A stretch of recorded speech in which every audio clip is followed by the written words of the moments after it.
राष्ट्र सर्वप्रथम, राष्ट्र सर्वप्रथम, राष्ट्र सर्वप्रथम, राष्ट्र सर्वप्रथम। राष्ट्र सर्वप्रथम की बात कार्यक्रम में आप सभी राष्ट्रवासियों का हार्दिक स्वागत है।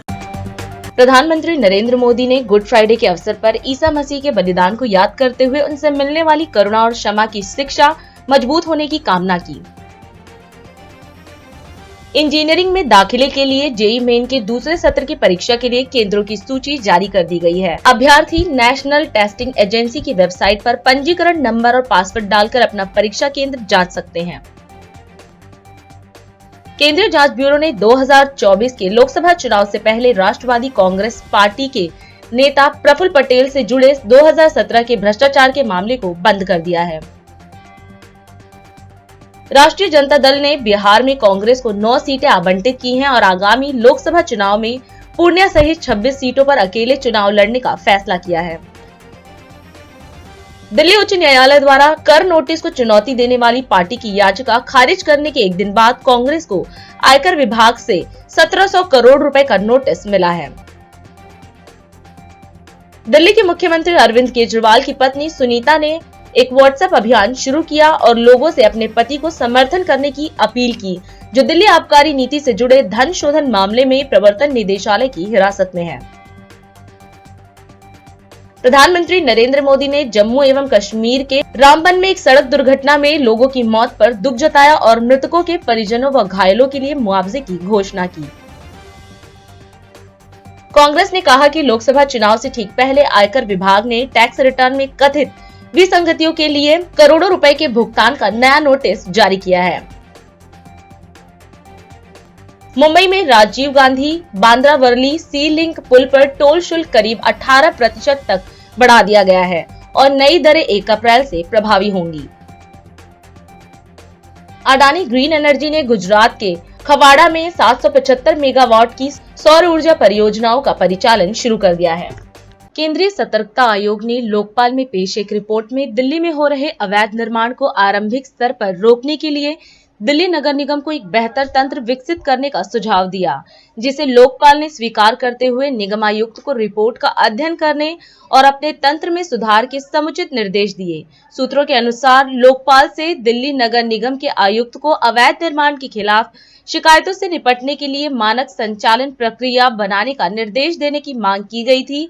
इस रिपोर्ट में 3 प्रमुख सुझाव केंद्रीय सतर्कता आयोग द्वारा रखे गए हैं, जिसमें पहला अवैध निर्माण से निपटने के लिए एक मानक स्टैंडर्ड ऑपरेटिंग प्रोसीजर निर्धारित करने का आग्रह किया गया है, जिसके अंतर्गत शिकायतों पर समय पर कार्रवाई की जा सके और निष्कर्ष भेजा जा सके। इस एसओपी के अतिरिक्त कार्रवाई के लिए अन्य एजेंसियों से समन्वय स्थापित कर अवैध निर्माण को शुरुआती स्तर में ही रोकने का सुझाव दिया गया है और साथ ही अधिकारियों की जवाबदेही तय करने की भी बात कही गई है। इसके अतिरिक्त एक महत्वपूर्ण सुझाव यह भी दिया गया है कि बिजली वितरण कंपनियों, जल बोर्ड द्वारा किसी भी अवैध निर्मित भवन को तब तक बिजली व पानी की सुविधा न दी जाए जब तक क्षेत्राधिकार वाली एजेंसियों द्वारा उचित मंजूरी न प्राप्त हो जाए। लोकपाल का यह निर्देश रमेश नगर में एनजीटी के आदेश का उल्लंघन कर रहे भवन के छज्जा गिरने के कुछ दिन बाद आया है। दर्शकों को बता दें कि रमेश नगर स्थित 2A/19 का छज्जा गिरने के बाद मलबा चारों ओर बिखर गया और इलाके में दहशत फैल गई। सूत्रों के अनुसार इस भवन के निर्माणकर्ता को रमेश नगर निगम क्षेत्र के जेई अर्नब दत्ता और एई नरेंद्र मीणा का सहयोग होने की बात सामने आई थी। इसके अतिरिक्त जोन में ही स्थित A22 WHS कीर्ति नगर पर भी नोटिस के बावजूद कार्रवाई न किए जाने की बात सामने आई है। इस संबंध में क्षेत्रीय निगम पार्षद द्वारा जोन उपायुक्त को क्षेत्र में चल रहे 50 से अधिक निर्माण होने की जानकारी देते हुए कार्रवाई के लिए पत्र लिखा गया, लेकिन आज तक इस संबंध में निगम द्वारा एक्शन नहीं लिया गया है। ऐसे में लोकपाल और केंद्रीय सतर्कता आयोग द्वारा दिए गए आदेश का पालन करना निगमायुक्त को जल्द से जल्द करना चाहिए, ताकि निगम से होने वाली राजस्व की लूट और आम जनता को हो सकने वाली जान माल की हानि को रोका जा सके। जनपद बिजनौर में आयोजित प्रबुद्ध जन सम्मेलन में सुशासन प्रिय जनता से सीएम योगी ने संवाद किया। इस दौरान उन्होंने बीजेपी प्रत्याशी चंदन चौहान के लिए वोट की अपील की। सीएम ने कहा कि चंदन चौहान लोकप्रिय विधायक हैं, जनहित से जुड़े मुद्दों पर कार्य करते हैं और जमीन से जुड़े नेता हैं, इसलिए इन्हें नगीना लोकसभा सीट से अपना प्रत्याशी बनाया है। वहीं सीएम ने पीएम मोदी के नेतृत्व में किए गए कार्यों की चर्चा की और कहा कि पीएम मोदी की गारंटी देश के अंदर बिना भेदभाव के देश के हर नागरिक के जीवन को सम्मान और स्वाभिमान के साथ आगे बढ़ाने की गारंटी है। इसके साथ ही उन्होंने कहा कि विकसित उत्तर प्रदेश के लिए विकसित बिजनौर भी चाहिए, इसलिए चंदन चौहान को विजय बनाएं। आज के इस कार्यक्रम में हम यहाँ पर जिन महानुभावों के लिए आप सबका आशीर्वाद प्राप्त करने के लिए आए हैं, लोकसभा क्षेत्र बिजनौर से राष्ट्रीय लोकदल और भारतीय जनता पार्टी के संयुक्त प्रत्याशी के रूप में आपके बीच में उपस्थित हैं श्री चंदन चौहान जी। देखिए, इसी को संजोग कहते हैं। उनके पिताजी भी भारतीय जनता पार्टी और राष्ट्रीय लोकदल के ही गठबंधन से चुनाव जीत करके यहाँ से गए और मैं विश्वास के साथ कह सकता हूँ, जैसे ही चंदन चौहान का नाम घोषित हुआ तो मैंने कहा देखो ये सीट हमारी 100% श्योर है। और ऐसे ही लोकदल के सहयोग से भारतीय जनता पार्टी नगीना लोकसभा सीट जीती की। वहां से नेटवर्क से हमारे विधायक हैं शिवम कुमार जी, लोकप्रिय विधायक हैं, जनता के बीच में रहे रहते हैं, लगातार जनहित से जुड़े हुए मुद्दों पर काम करते हैं। आज पार्टी ने उन्हें नगीना लोकसभा सीट से अपना प्रत्याशी बनाया है। आपका आशीर्वाद उन्हें भी प्राप्त हो, इस दृष्टि प्रबुद्ध जनों के बीच में हम दोनों प्रत्याशियों का परिचय कराने के लिए मुझे स्वयं आना पड़ा। अभी नामांकन की प्रक्रिया संपन्न हुई है और नामांकन की प्रक्रिया संपन्न होने के बाद हम लोग पहले चरण में प्रबुद्ध जनों के बीच में जा रहे हैं। प्रबुद्ध जनों के बीच में जाने के साथ फिर हमारे बूथ स्तर की मीटिंगें चल रही हैं, लेकिन बूथ स्तर के सम्मेलन भी होंगे और बाद में जनसभाएं भी हमारी प्रारंभ होने जा रही हैं। आज तो आपके पास एक अवसर है कहने के लिए कि भाई सबको अवसर मिला और सबसे अच्छा कार्यकाल मोदी की गारंटी का मतलब 12 करोड़ अन्नदाता किसान को प्रधानमंत्री किसान सम्मान निधि का लाभ, 4 करोड़ गरीबों को सिर ढकने के लिए प्रधानमंत्री आवास योजना की सौगात, 80 करोड़ गरीबों को देश के अंदर और अकेले उत्तर प्रदेश में 15 करोड़ गरीबों को फ्री में राशन की सुविधा का लाभ, 12 करोड़ गरीबों को देश के अंदर आयुष्मान भारत में 5 लाख रुपए की स्वास्थ्य बीमा का कवर, 10 करोड़ गरीबों को प्रधानमंत्री उज्ज्वला योजना में फ्री में रसोई गैस का सिलेंडर, 12 करोड़ गरीब परिवारों को एक शौचालय की सौगात, पीएम विश्वकर्मा योजना के अंतर्गत लाखों हस्तशिल्पियों को प्रशिक्षण के साथ साथ उन्हें टूल किट उपलब्ध करा करके सरकार की सहायता के साथ जोड़ना। यानी मोदी की गारंटी देश के अंदर बिना भेदभाव के देश के हर नागरिक के जीवन को सम्मान और स्वाभिमान के साथ आगे बढ़ाने की गारंटी है, सुरक्षा की गारंटी है, समृद्धि की गारंटी है। और हम लोग इसीलिए कहते हैं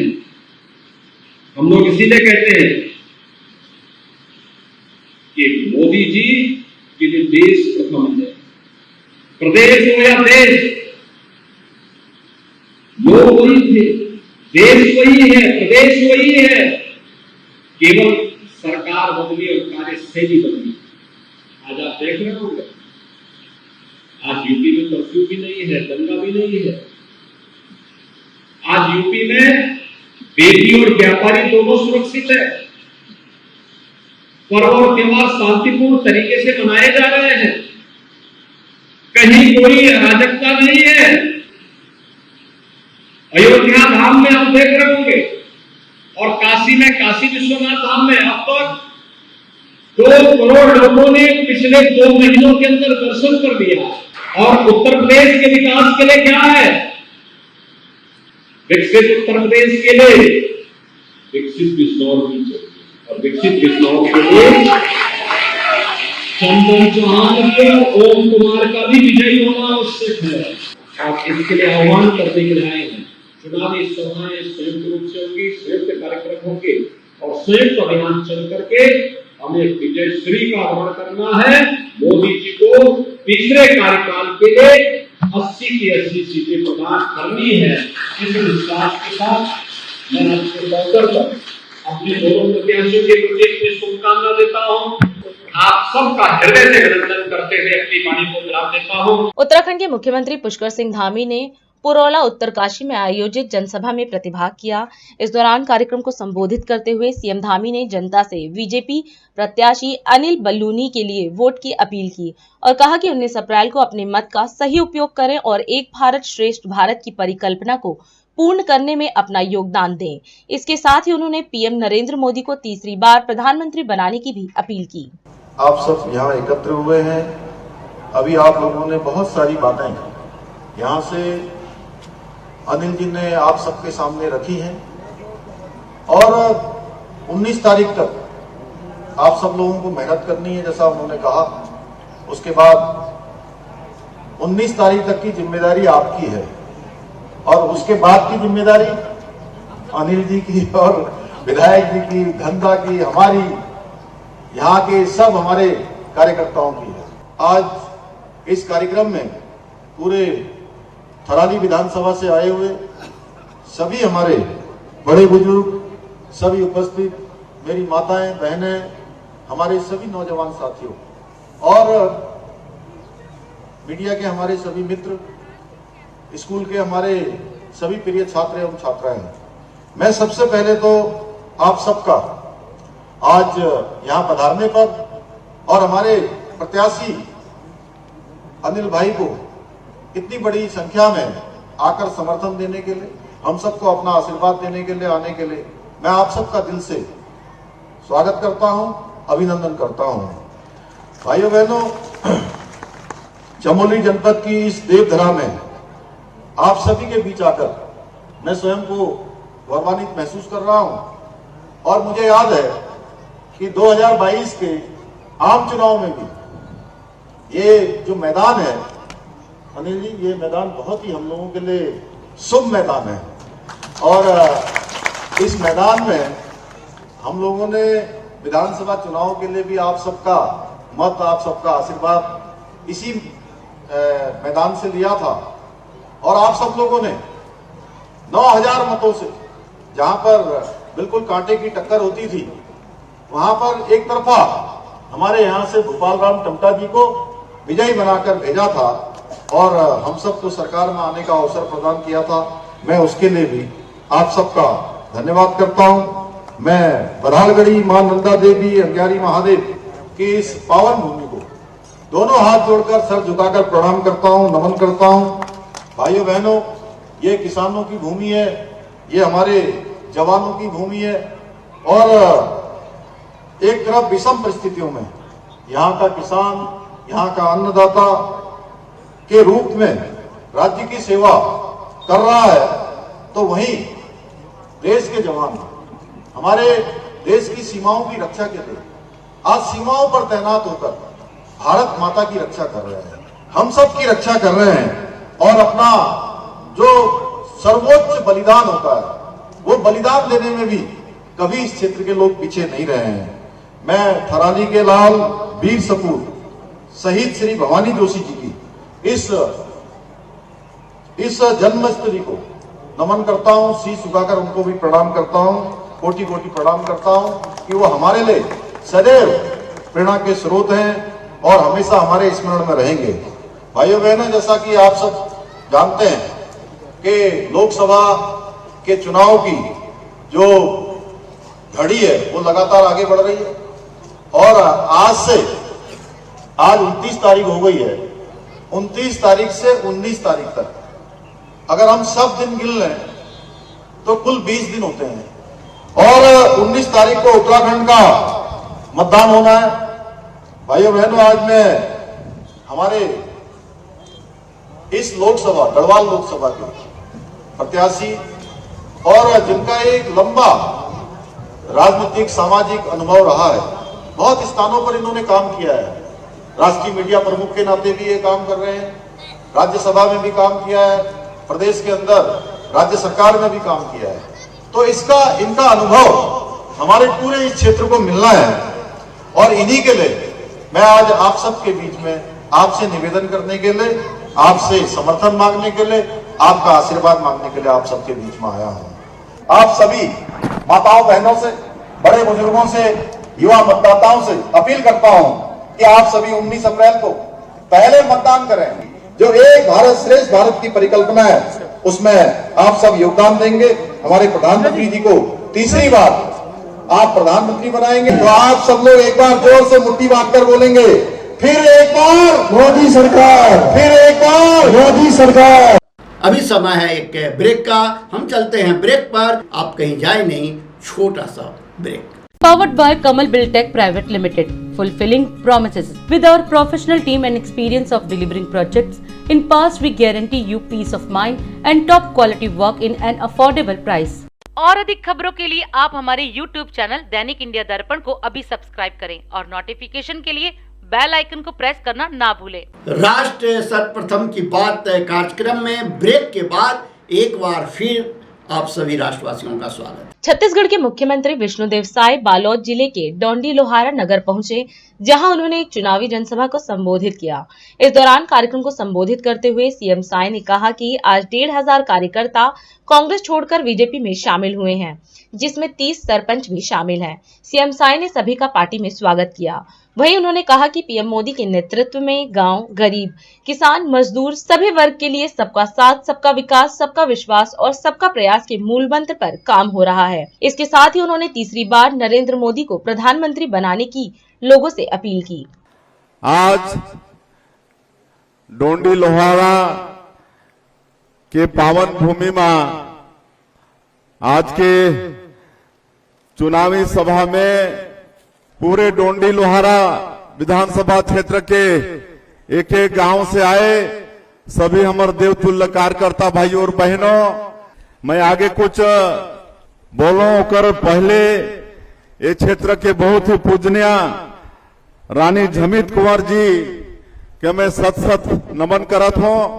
मैं बूढ़ा देव के सत सत नमन करत हूं। आज के कार्यक्रम में करीब 1,500 व्यक्ति मन कांग्रेस छोड़ के भारतीय जनता पार्टी ज्वाइन करीन है, जिसमें 30 सरपंच भी हैं। हमारे संजय बैस जी के नेतृत्व में 30 सरपंच भी हैं। ऐसे सभी कांग्रेस छोड़ के जो आज भारतीय जनता पार्टी ज्वाइन करीन है, उमन के बहुत बहुत स्वागत है, अभिनंदन है हमारे भारतीय जनता पार्टी में। अब भारतीय जनता पार्टी उमन के हर सुख दुख में खड़ा रही और उमन से अपेक्षा है कि आने वाला लोकसभा के चुनाव में तन मन धन लगा के भारतीय जनता पार्टी कमल छाप पर काम करही। तो आज हमन आदरणीय मोदी जी के लिए आशीर्वाद मांगे बढ़ाए हैं। हमारे आदरणीय नरेंद्र मोदी जी देश के यशस्वी प्रधानमंत्री, दुनिया के सबसे लोकप्रिय नेता, जो 10 साल प्रधानमंत्री के रूप में हमारे देश के गांव, गरीब, किसान, मजदूर सभी वर्ग के सबका साथ, सबका विकास, सबका विश्वास और सबका प्रयास ये मूल मंत्र मानते हुए काम करी नहीं। और उमन के पहला 5 साल में मैं भी सांसद के रूप में पार्लियामेंट में रहे हों, राज्य मंत्री के दायित्व आदरणीय नरेंद्र मोदी जी मोला भी सौंपे रहे और उस समय पहला दिन पार्लियामेंट में भाषण में कहे रहे कि मेरी ये सरकार गरीबों के लिए समर्पित सरकार रहेगी। और आपने देखा कि पहला 5 साल गरीब मन के लिए काम करीन, गरीब मन के लिए शौचालय निर्माण के काम, उमन के जनधन खाता के काम, उमन के प्रधानमंत्री आवास के काम, हमार माता बहनी मन के गैस के सिलेंडर देहे के काम, जनधन खाता खोले के काम पूरा गरीब मन के लिए काम हुई। और दूसरा, जब चुनाव आईस तो ये देश की जनता मला और ज्यादा आशीर्वाद देके प्रधानमंत्री के कुर्सी में बैठाईस। तो बड़े बड़े वादा हमारे पार्टी के जो रहीस कि हम अयोध्या में राम मंदिर बनाएंगे और राम मंदिर भी बन गए। तो ऐसे बड़ा बड़ा काम करने वाला पूरे दुनिया में 140 करोड़ भारतीय और भारतवासी बन के सम्मान बढ़ाने वाला हमारे नरेंद्र मोदी जी आज 10 साल हमारे सबकर विकास करी नहीं। तो मला तीसरा बार प्रधानमंत्री बनाना है कि नहीं? तो तीसरा बार मोदी जी ला प्रधानमंत्री बनाना है तो आप मला भी सहयोग करना पड़ी।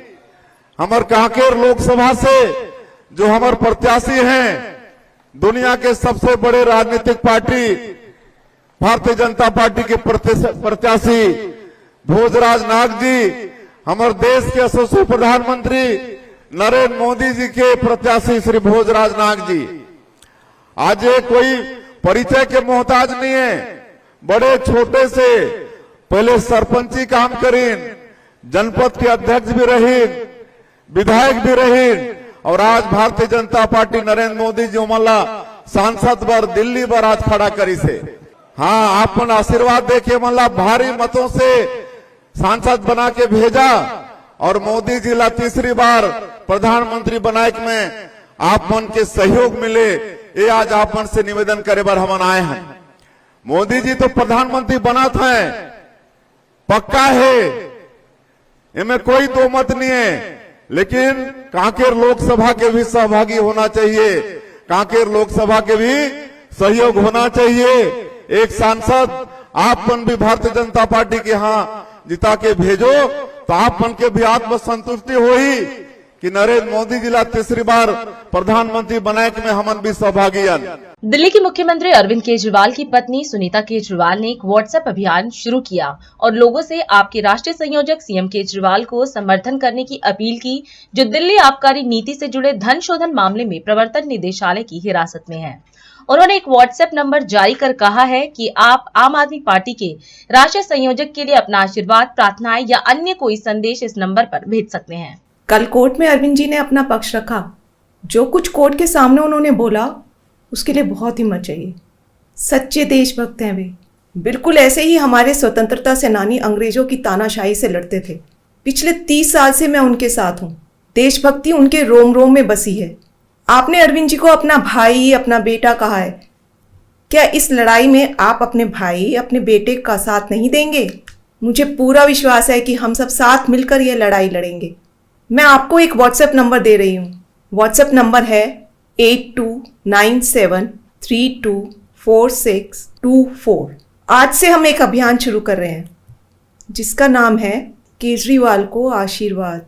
इस व्हाट्सएप नंबर पर आप अपने अरविंद को आशीर्वाद भेज सकते हैं, शुभकामनाएं भेज सकते हैं, दुआएं भेज सकते हैं, प्रार्थना भेज सकते हैं। कोई और भी संदेश देना चाहे तो वो भी दे सकते हैं। कितना प्यार करते हैं अरविंद जी से लोग, वो सब लिख कर भेजिए। कुछ और भी अगर कहना है, कुछ भी मन में आए, इस व्हाट्सएप नंबर पे लिख कर भेज दीजिए। हर परिवार का हर सदस्य लिख के भेजिए। आपके मैसेज पढ़ के उन्हें बहुत अच्छा लगेगा। आपका एक एक मैसेज उन तक पहुंचेगा। मैं आप सबके मैसेज उनको जेल में देकर आऊँगी और उन्हें मैसेज देने के लिए आपको आम आदमी पार्टी का होने की ज़रूरत नहीं है। आप किसी भी पार्टी से हो, कोई भी हो, अरविंद जी को मैसेज ज़रूर भेजें। सभी युवा, महिलाएं, बुजुर्ग, बच्चे, अमीर, गरीब, सब लोग अपने भाई, अपने बेटे अरविंद जी को कुछ ना कुछ ज़रूर लिखें। लोकसभा चुनाव से ठीक पहले आयकर विभाग ने कांग्रेस को टैक्स रिटर्न में कथित विसंगतियों के लिए करोड़ों रुपए के भुगतान का नया नोटिस जारी किया है। इसी को लेकर कांग्रेस नेता जयराम रमेश व अजय माकन ने प्रेस वार्ता को संबोधित किया। इस दौरान मीडिया को संबोधित करते हुए अजय माकन ने कहा कि कल आयकर विभाग से करोड़ों रुपए का भुगतान करने के लिए नया नोटिस मिला है, जबकि पहले ही आयकर विभाग ने बैंक खाते से 135 करोड़ रुपए निकाल लिए हैं। इसके साथ ही उन्होंने यह भी कहा कि जिन मापदंडों के आधार पर कांग्रेस को जुर्माने के नोटिस दिए गए हैं, उन्हीं के आधार पर भारतीय जनता पार्टी से 4600 करोड़ रुपए से अधिक के भुगतान की मांग करनी चाहिए। सबसे पहले साथियों मैं आपको बताना चाहूंगा, ये मेरे हाथ में रिप्रेजेंटेशन ऑफ पीपल्स एक्ट है और रिप्रेजेंटेशन ऑफ पीपल्स एक्ट में सेक्शन 29C ये हर पॉलिटिकल पार्टी के ट्रेजरर को बताता है कि हर पॉलिटिकल पार्टी को किस फॉर्मेट के अंदर जो डोनेशंस उसको आई हैं वो डोनेशंस को इलेक्शन कमीशन को और इनकम टैक्स को देना होता है, सेक्शन 29C। और जो एग्जेम्पशन मिलती है इसका सेक्शन 29C का सबसेक्शन 4 ये कहता है कि where the treasurer of any political party और any other person authorized by the political party in this behalf fails to submit a report under subsection 3, then notwithstanding anything contained in the Income Tax Act, such political party shall not be entitled to any tax relief under this act. तो कोई भी exemption लेने के लिए इस जो prescribe format इसके अंदर है उस प्रिस्क्राइब फॉर्मेट में अगर कोई भी वायलेशन होती है जो ट्रेजरर अगर उसको करता है तो उसको एग्जेम्पशन उसकी विड्रॉ हो जाती है। और इसके अंदर जो सेक्शन 29C के अंदर जो परफॉर्मा है, ये परफॉर्मा फॉर्म नंबर 24A है, ये दोनों की दोनों चीजें 29C और परफॉर्मा जो फॉर्म 24A है ये हमने बैकग्राउंड नोट सर्कुलेट किया है आप लोगों के फोन में। इसके अंदर जो मुख्य बहुत बेसिक चीजें मांगी गई हैं कि कोई पॉलिटिकल पार्टी बताए कि किससे उसको डोनेशन, नाम बताए कि किसने उसको डोनेशन दिया और उसका एड्रेस बताए कि किसने उसका डोनेशन दिया और अमाउंट बताए कितना डोनेशन दिया और ये बताए कि चेक में दिया, आरटीजीएस में दिया और 20,000 से ऊपर जिन लोगों ने डोनेशन दिया है उसका इसमें जिक्र करना होता है। और जो वो इनकम टैक्स डिपार्टमेंट को और इलेक्शन कमीशन को जो पॉलिटिकल पार्टी देती है वो पॉलिटिकल पार्टी जो देती है इलेक्शन कमीशन उसको अपने वेबसाइट पे डालती है। हम लोगों ने पिछले 2 साल में इलेक्शन कमीशन ने जो वेबसाइट में डाला और जो 2017-18 जिसके ऊपर जिसके आधार पे हमारे 135 करोड़ रुपए बैंक अकाउंट से छीन करके ले गए, हमने वो दोनों सिर्फ एनालिसिस करी। तो ये इस प्रकार से जो ये फॉर्म है, ये फॉर्म आपको इलेक्शन कमीशन की वेबसाइट पे हर पॉलिटिकल पार्टी का मिलेगा। और जो हमारे सिर्फ 14 लाख की वायलेशन के ऊपर 135 करोड़ रुपए 2017-18 के अंदर बीजेपी की इनकम टैक्स डिपार्टमेंट ने हमारे से छीने, मैं बताना चाहता हूं कि 2017-18 के अंदर बीजेपी ने 1297 लोगों के डोनेशन जिन्होंने दिए हैं उनका कोई एड्रेस, उनका कोई पता नहीं दिया, उसका कोई पता नहीं दिया। पता इसके अंदर नाम और पता दोनों देना है। और कुल कितनी राशि? 42 करोड़ रुपए की राशि, 42 करोड़ के लोग की राशि के बारे में कोई अता पता नहीं है कि वो आदमी जो है कहां रहता है। Clear violation. 1297 लोगों का पता नहीं बताया, तो 92 लोगों का नाम नहीं, 1297 के एड्रेसेस नहीं, ये सिर्फ 2017-18। अब हमने हर साल का और खास तौर के ऊपर पिछले 2 सालों का जब एनालाइज किया तो पिछले 2 सालों में 253 लोगों के नाम नहीं, 2.5 करोड़ ऐसी राशि ली है जिसका नाम भी नहीं है, 1.05 करोड़ लिया है 126 लोगों का पिछले 2 सालों में जिनका एड्रेस नहीं। और इनकम टैक्स डिपार्टमेंट बीजेपी की इस कमी और हमारे इलेक्शन कमीशन इन सब चीजों के ऊपर आंख बंद करके बैठी हुई है, कांग्रेस सिर्फ सामने नजर आती। इनकी जितनी भी वायलेशंस हैं हम लोगों ने सारी की सारी वायलेशंस को उसी पैरामीटर से एनालाइज किया जिससे इन्होंने हमारे को गलत तरीके से एनालाइज किया। उसके ऊपर कितना इनकम टैक्स लगना चाहिए, कितनी उसके ऊपर इंटरेस्ट लगना चाहिए और पिछले 7 सालों का जो हम लोगों ने हिसाब लगाया है उससे 4,600 करोड़ रुपया बीजेपी के ऊपर पेनल्टी लगती है। Income Tax Department should raise a demand of 4,600 crore rupees from the BJP because of these violations. मैंने आपको बताया सीताराम केसरी जी के जमाने के हमारे 1993-94 के नोटिसेस हमारे को आए, सीताराम केसरी जी के जमाने के। और जब नोटिसेस पिछली बार आए थे, डिमांड कल हमारे पास में आया है 53 करोड़ का। सीताराम केसरी जी के जमाने के 53 करोड़ का डिमांड कांग्रेस का 1993-94 का कांग्रेस को आया और टोटल पिछले इसी तरीके से उन लोगों ने 5 सालों का दिया है, 3 सालों का और वो बना रहे हैं। टोटल 1823 करोड़ की डिमांड कांग्रेस पार्टी से करी गई है। 1823 करोड़ का डिमांड इनकम टैक्स ने कांग्रेस पार्टी से किया है। हम मांग करते हैं इनकम टैक्स से कि 4,600 करोड़ रुपए बीजेपी से इसी वक्त उनको नोटिस दिया जाना चाहिए। मैंने आपको पूरे फैक्ट फिगर्स और पूरे उसकी लोकेशंस कहां पे हैं उसकी मैंने जानकारी आप लोगों को दी है, और मैं उम्मीद करता हूं कि इनकम टैक्स डिपार्टमेंट इसी तेजी से कार्रवाई करेगा जैसे तेजी से कार्रवाई उन्होंने कांग्रेस के खिलाफ करी। और अधिक खबरों के लिए आप हमारे YouTube चैनल दैनिक इंडिया दर्पण को अभी सब्सक्राइब करें और नोटिफिकेशन के लिए बेल आइकन को प्रेस करना ना भूलें। आज हम इस कार्यक्रम में आपसे विदा लेते हैं। आप अन्य खबरों के लिए बने रहे। राष्ट्र सर्वप्रथम, वंदे मातरम, जाग उठा है भारत। राष्ट्र सर्वप्रथम, राष्ट्र सर्वप्रथम, राष्ट्र सर्वप्रथम, राष्ट्र सर्वप्रथम।